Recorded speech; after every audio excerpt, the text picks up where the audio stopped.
Lagot na! Breaking news, VP Sara kumanta again. Mga tiwali sa pool na sa pool, PBBM tamba delikado.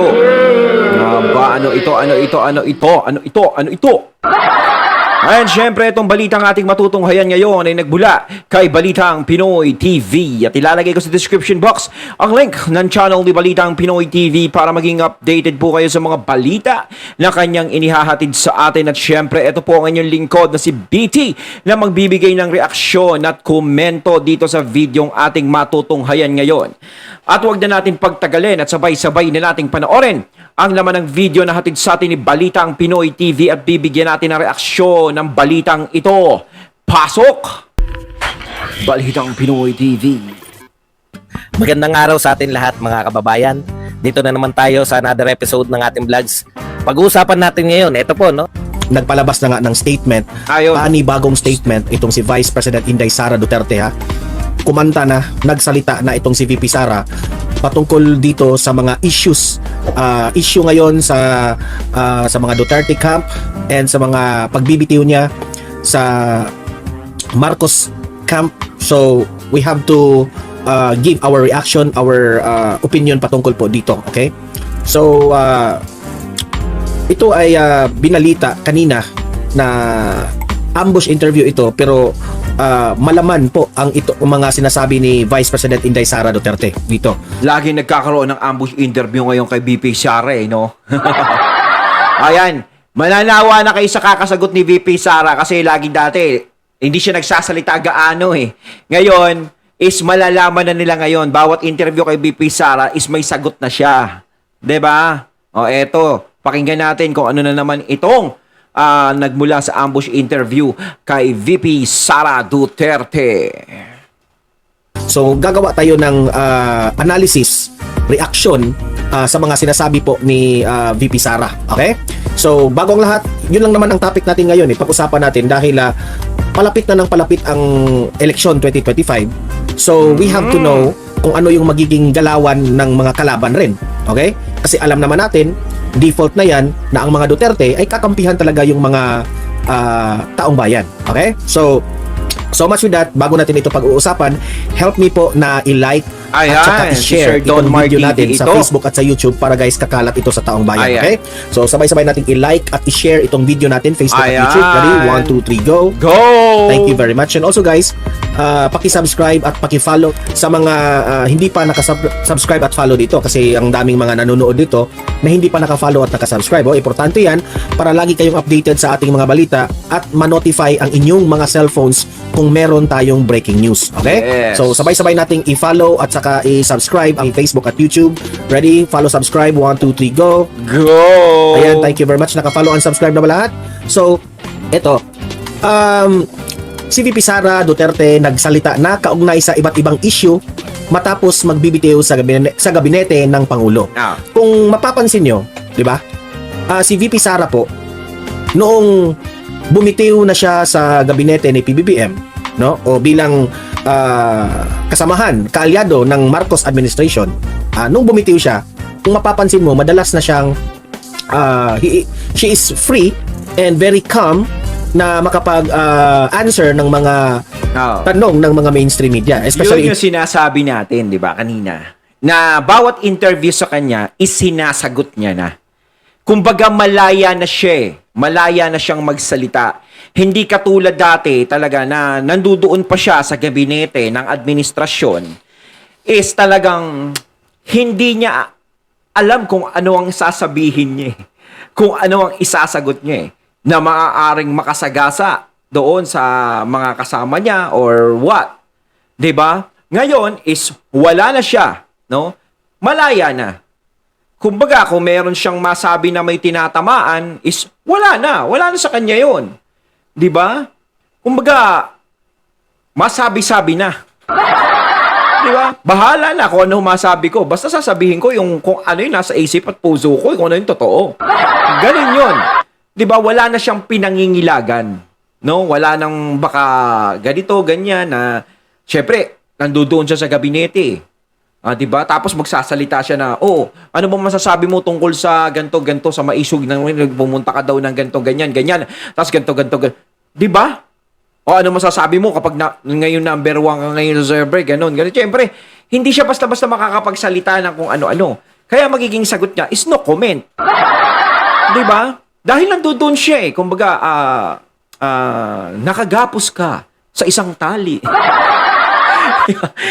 Nandoon ka sa isang samahan nila na siyempre, ayaw niya rin sigurong makasagasa. Yung parang magiging ano siya, yung parang napaka ano mo naman, 'di ba? Parang masasabihan siya ng hindi maganda na nandito ka sa gabinete namin, tas ganyan ka magsalita. 'Di ba? Masabihan siya ng gano'n. Ngayon wala na siya sa gabinete niya. 'Di ba? Kahit anong sabihin niya is masabi-sabi na. Wala nang ano.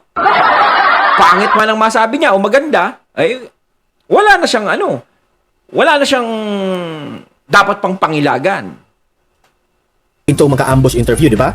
So this is a good sign na si VP Sara po ay masaya, no? Sa pagbibitiw niya dito bilang DepEd Secretary, no? Yung nare-relax siya eh, ha? Meaning to say, para siyang nakalabas, no? Nakalabas sa bangungot. ang naging bangungot ngayon ay yung balita niya patungkol po dito sa tatlong Duterte, di ba? Nag-trending 'yan. Oh, bakit At nag-trending? saka mas may papakita niya na yung suporta niya sa pamilya niya talaga. Yan. Kung napapansin mo, nung in-announce ni VP Sara, bangungot na sa kanilang lahat yung mga kalaban ng mga Duterte. Ha? Yung mga dilawan, nagpalabas na sila sa kanilang update kung sino ang tatakbo. Si Trillanes nag-anunsyo na gusto na silang makipag-alyado sa mga Marcos. Kahit sinasakripisyo na nila ang kanilang prinsipyo. Pero Kumbaga, yan gusto na makipag-alyado sa mga Marcos. No, parang kinain nila yung sinuka nila, yung dinura nila. Samantalang dati nung hindi naging yung tumatakbo pa lang na presidente or hindi pa presidente o mga ganyan. Si PBBM halos kung ano-ano ang mga pinagsasasabi nila. 'Di ba? Na hindi magagandang salita. Kesyo merong dignidad, may prinsipyo, ganito. Pero nung nandudoon na ngayon sa posisyon, 'di ba? Si PBBM, biglang nagkaganyan ngayon. At lalong-lalo na nalaman nila na nagkakaroon ng misunderstanding ang dalawang panig, ang mga Marcos at Duterte. Siyempre, kanino pa papapanig? Si Trillanes, siyempre doon sa mga kalaban ng mga Duterte.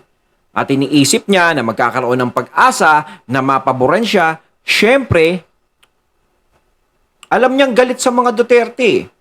Di ba? Alam niyang kaaway ang mga Duterte. Pero hindi naman para sa kaaway. Alam niyo ba, ang nag-iisip lang naman na kaaway ang mga Duterte is yung mga alitap-tap na nakaikot kay PBBM. Pero para sa akin si PBBM, hindi niya tinuturing na kaaway ang mga Duterte. Siguro, nagsasalita ng hindi maganda si FPRRD kay PBBM. Si PBBM minsan nakakapagbitaw din ng hindi magandang salita. Kumbaga, ano lang yun nagbabalikan lang sila eh. 'Di ba? Pero yung sabihin na talagang galit na galit kay PBB, hindi mo naman makikita sa kanya eh. Ang talagang nakikita natin na galit talaga is yung mga alitap-tap na nakaikot kay PBBM. Ayun yung mga apektadong-apektado. 'Di ba? Kumbaga, si Trill is humihingi ng simpatya sa mga Marcos, gusto niya na makipag-tandem doon. Siguro ang tatanggap sa kanya doon yung mga alitap-tap. Pero yung direkta sigurong si PBBM ang tatanggap sa kanya, hindi siguro. 'Di ba? So, yun lang yung ano ko. 'Di ba? Ngayon, tatanggapin siya ni PBBM. Kung tatanggapin siya ng mga alitap-tap na nandoon, syempre, mga alitap-tap, malalakas ang mga bulong nila eh. Tanggapin mo na eh. Michelle, wala siyang magagawa. Si PBBM, mapapa-oo na lang din yan. Alam mo naman si PBBM kasi. Hindi, di ba? Ganun ang mangyayari. ang nakakatawa doon si Hontiveros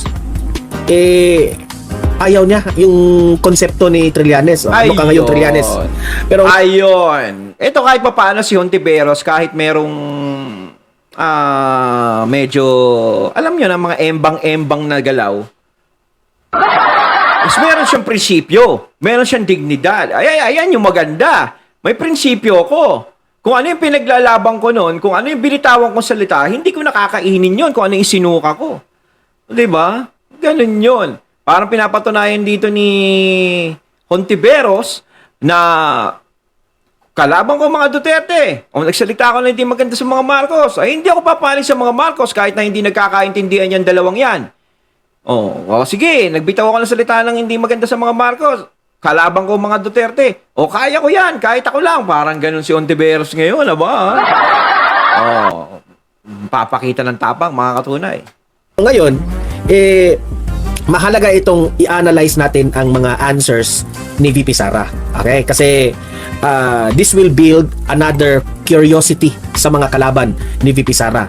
Kaya nga, ako, sa araw na ito, inaabangan ko talaga ang mga ambush interview ni VP Sara. Kung napapansin nyo, yung aking mga vlogs, no?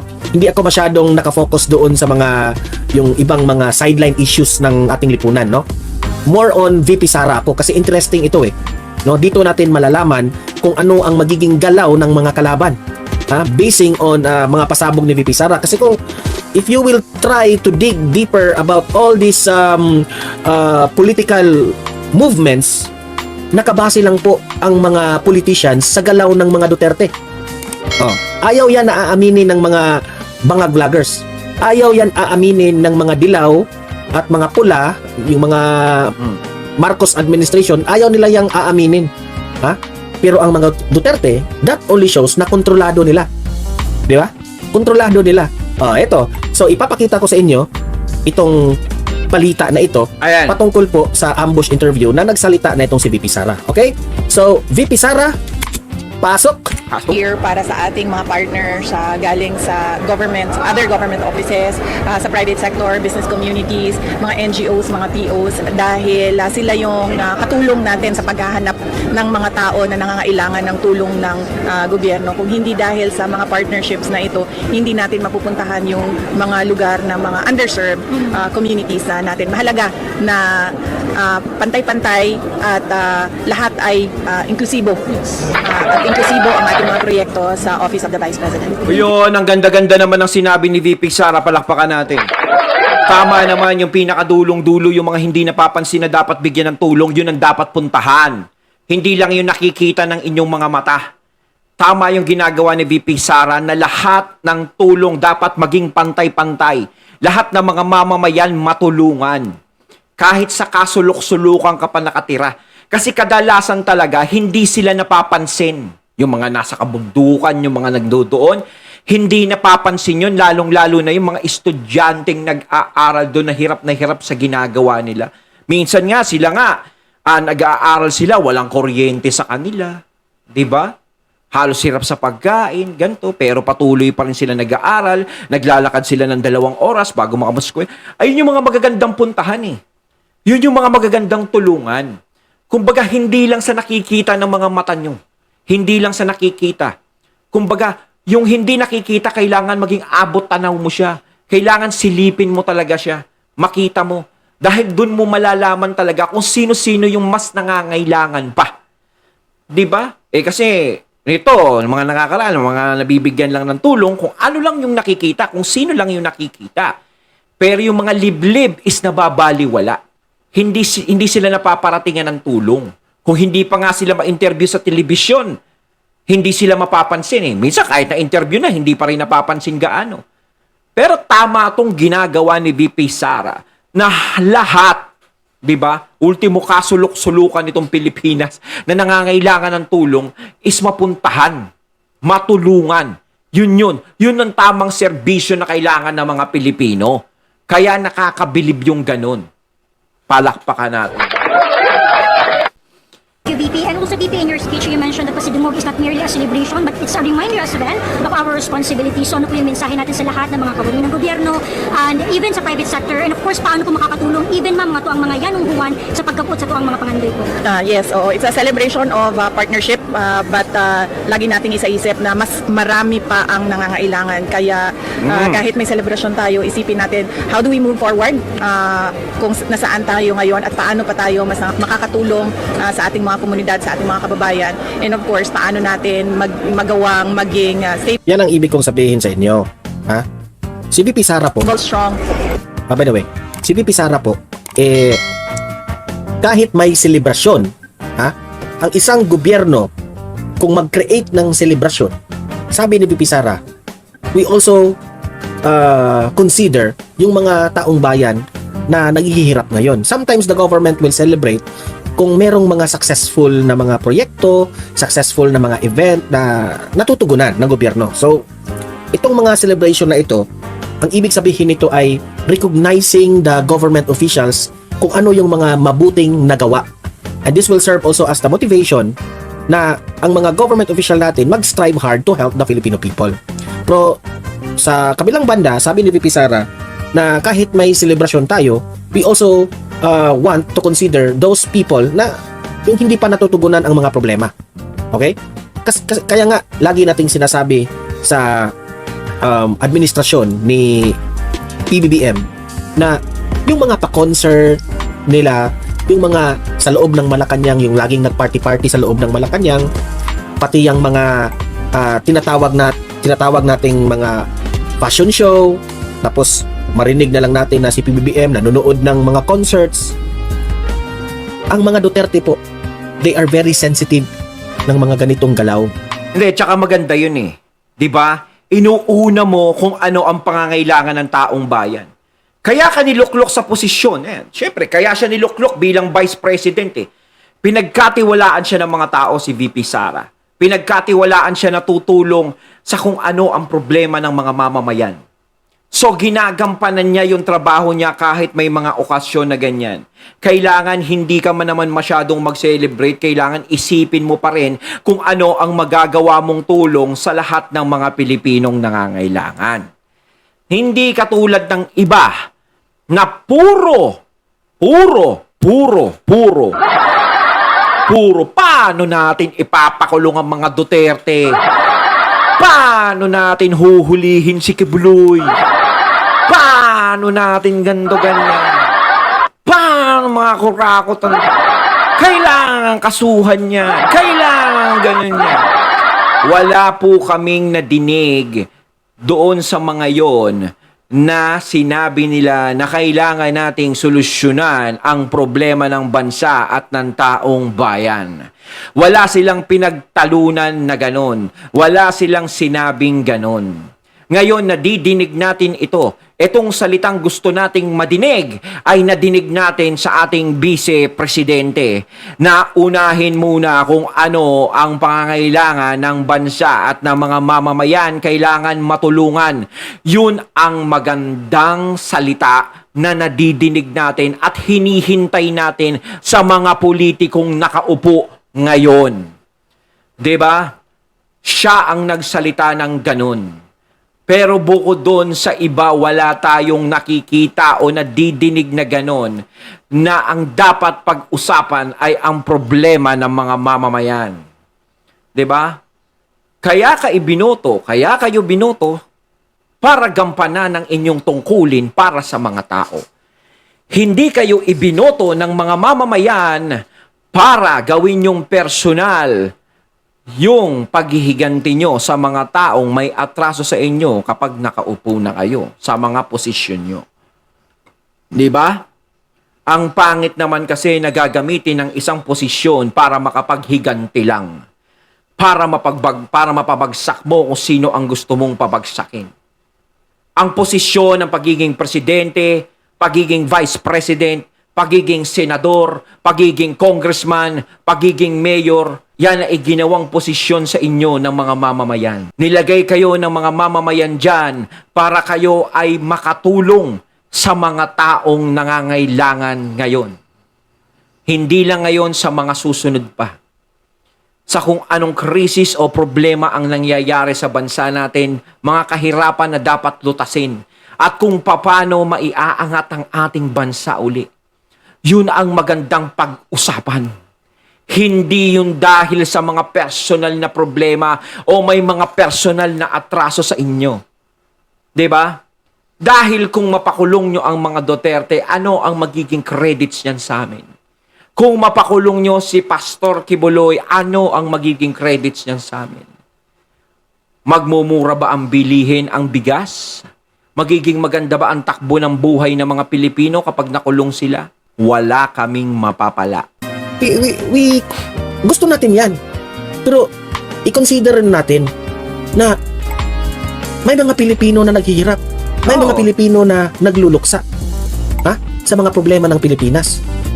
So as much as possible, no? Ibagay-bagay natin, no? Kung ating matatandaan, ha? Si Duterte nga, no? Nung time na siya yung presidente sa Pilipinas, nung nandun siya sa Malacanang, ayaw niyang tawagin ang Malacanang ng Malacanang Palace.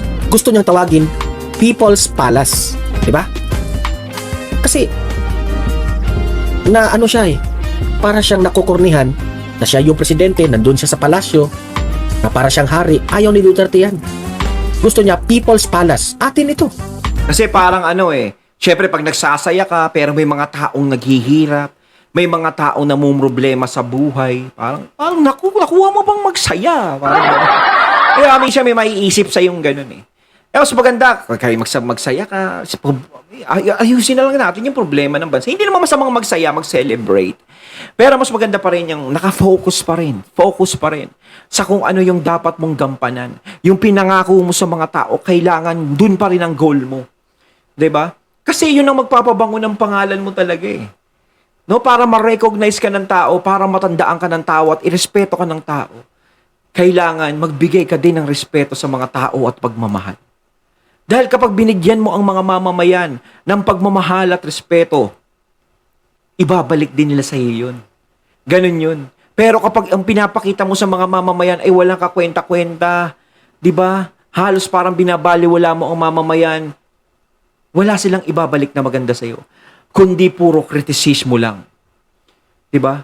Pero kung maganda ang ginagawa mo sa kanila, kahit hindi mo sabihin ang pangalan mo sa buong mundo, matatandaan nila kung ano ang pangalan mo dahil alam nila ang naitulong mo sa kanila nung nandiyadyaan ka sa posisyon mo. Ganun yun. Ganyan kahambol ang Pangulong Duterte. At isa pa, ha? Yung mga kinakain ng mga nagtatrabaho sa Malacanang, pati mga government officials, mga gabinete ni former President Duterte, ang kinakain nila is very humble. Mga gulay. Hindi yung Balita ko, magagarang mga pagkain. gulay-gulay. Dahil Oo. alam po ni Mga isda. Presidente Duterte na meron ring mga pobreng mga kababayan natin na naghihirap. So as much as possible, ayaw niyang kumain ng mga magarang pagkain. Kasi nakokonsensya siya sa mga pobre nating mga kababayan nandun sa bukid na nagugutom. Di ba? Pero itong administrasyon na ito, kay PBBM, wala silang, they are so insensitive. So, tama yung sinabi ni VP Sara, even if this is a celebration, we also want to consider those mga kababayan natin na naghihirap rin. Okay? So much with that. Continue, VP Sara. Paano ba to? Year para sa at inklusibo ang ating mga proyekto sa Our responsibility. So ano po yung mensahe natin sa lahat ng mga kawalan ng gobyerno and even sa private sector, and of course paano po makakatulong even mga tuang mga yanunghuan sa pagkapot sa tuang mga pangandoy po. yes, it's a celebration of partnership but lagi nating isa-isip na mas marami pa ang nangangailangan. Kaya Yun. kahit may celebration tayo, isipin natin Kahit may celebration tayo, how do we move forward kung nasaan tayo ngayon at paano pa tayo makakatulong sa ating mga komunidad, Yun sa ang mga kababayan. salita. And of course, paano natin magawang maging stable, strong. ako dito na-appreciate ko yung ginagawa ni VP Sara dito. Okay? Ako, VP Sara, nagpapasalamat kami sa inyo kasi every time meron kang ginagawa, kino-consider mo talaga ang taong bayan. Very good, VP Sara. Yun ang maganda That's ron. Laging kasama ang taong bayan sa plano ni VP Sara. Yun ang maganda dun.